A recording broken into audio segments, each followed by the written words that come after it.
It's your boy DRJ, giving you something else to look at as you stream and doom scroll, because I know everything is going to be about the Super Bowl, well, halftime show for today and probably for the next week. Anyway, congratulations to the Seattle Seahawks, who I presume finished off the Patriots. I'm not sure because I turned it off after Bad Bunny's Grammy Award-winning halftime performance. Wait, do halftime shows get Grammy nominations? Well, we do know that Grandpa Rock and his alternative halftime programming, which had about 130 million fewer viewers than Benito, which in MAGA math is 400%, 600%, and sometimes as much as 1500% more viewers than Bad Bunny's performance. Anyway, I'm not here to dwell on that because it will be discussed ad nauseum over the course of this week. However, happily use it as a segue to the issue I want to discuss. Politics and sports, specifically tennis, because this is just love. Our girl Jamel Hill does the spolitics thing, but she doesn't usually look at it from a tennis perspective.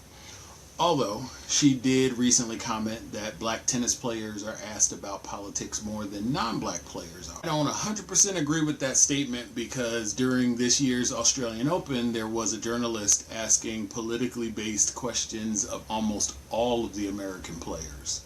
Some of whom, like Amanda Anisimova and Lerner Tien, declined to comment, which is completely their choice and their right to do so.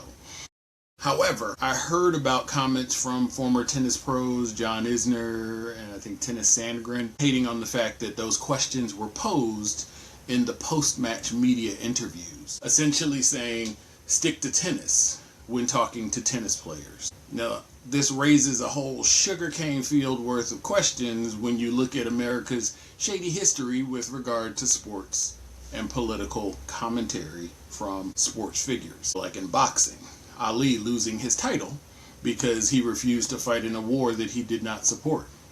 To the NBA, with LeBron being told to shut up and dribble in response to having a political opinion. To the NFL, where a kicker could co-opt a commencement speech to denigrate women and continue to kick rocks, but Colin Kaepernick gets excused from the NFL for taking a knee, something considered extreme at the time, but is extremely tame compared to the politics of today, just a few years later. And so, let's examine tennis as a sport which has stripped Russian and Belarusian players of both flag and identifying country codes when they are allowed to participate in professional tournaments. This is because of Russia's aggression and acts of war in Ukraine. It has become abundantly clear that Ukrainian players are not devoid of any feelings about this matter. I talked in a previous video about the historical norms and rules of tennis, which include the post-match handshake at the net. But we've all seen variations on this, from the non-handshake, which the Ukrainian players have chosen to do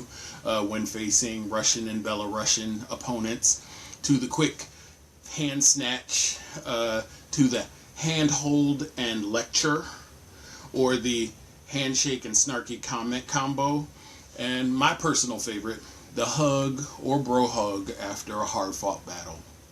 Politics is by definition how people interact with civic matters that govern their society. And yes, those who lead those societies are included. That is to say, whether we're in office, in the military, or simply citizens, we have a say in what our nations do and have to have the thought.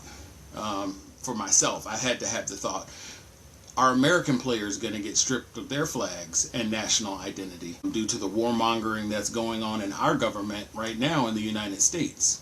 Would they be allowed to have an opinion then?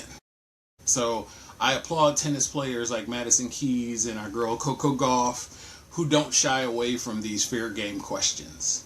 So, where do you stand on an individual's right to both ask and answer questions of politics in tennis? All right. Hope to hear from some of you. Take care. See you next time.